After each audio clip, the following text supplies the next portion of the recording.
So guys, babalik po sila kasi masyado pong mataas dito. Wrong way po sila guys. Yan po ang pamilya kong maingay. Ang magulo. Guys, dito po kami guys.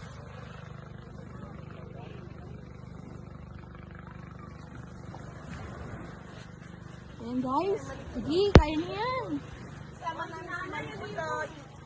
Ayan guys. Ayan po si Upal. Galakad.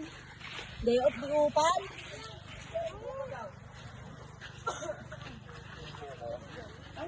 Ang ganda dun guys. Ayan guys. Ay, nandito kami. Saan? Sa dagat, sa Batangas. Ah. Pang inang kito.